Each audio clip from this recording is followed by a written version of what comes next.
আসসালামু আলাইকুম সুপ্রিয় দর্শক বন্ধুরা। তো আজকে আমি যে বিষয়টি নিয়ে আলোচনা করব সেটি হলো বর্তমান সময়ে অনেকেই পুরাতন মোবাইল বিক্রি করেন, আবার অনেকেই পুরাতন মোবাইল ক্রয় করেন। তো অনেক সময় দেখা যায় যে পুরাতন মোবাইল ক্রয় করে অনেক পুলিশি ঝামেলায় পড়তে হয়। দেখা যায় চোরাই মোবাইল চুরি করে এনে বিক্রি করে দিয়েছে। তো তার কিছুদিন পরে দেখা যায় পুলিশে কল দেয় যে এটা চোরাই মোবাইল, পুলিশকে দিয়ে দিতে হয় ফোনটা। তো এই জন্য আমার ভিডিওটা আজকে তৈরি করা। আপনারা কিভাবে চেক করবেন যে আপনার ফোনের নামে কোনো মামলা আছে কিনা, অথবা এই ফোনটা চুরাই কিনা সেটা কিভাবে বুঝবেন? তাহলে চলুন দেখে নিই।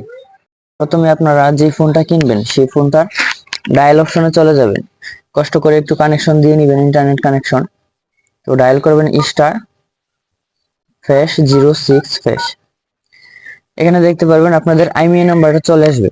তো আপনারা এখান থেকে আপনাদের আইএমইআই নাম্বারটা কপি করে নেবেন। তো আমি আমার আইএমইআই নাম্বারটা কপি করে নিলাম।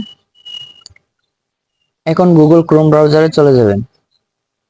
গুগল ক্রোম ব্রাউজারে গিয়ে এখানে সার্চ দিবেন IMEI.info।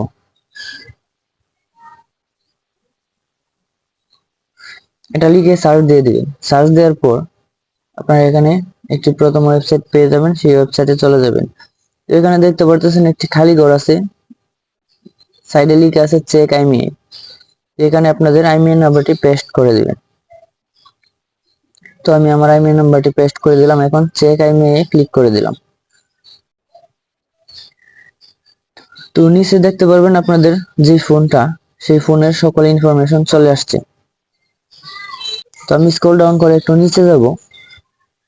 নিচে যাওয়ার পরে এখানে দেখতে পাবেন লস্ট ডিভাইস চেক, এখানে ক্লিক করে দিবেন।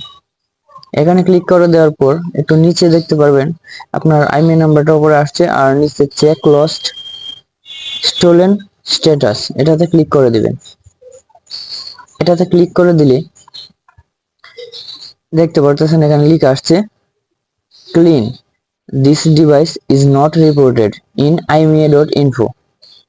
মানে এই আইএমইআই নাম্বারের কোনো রিপোর্ট নেই, অথবা আপনি এই ফোনটি কিনতে পারেন, এই ফোনের কোনো ঝামেলা নেই। তো ধন্যবাদ সবাইকে। অবশ্যই পুরাতন ফোন কেনার আগে এটা চেক করে নেবেন। আসসালামু আলাইকুম।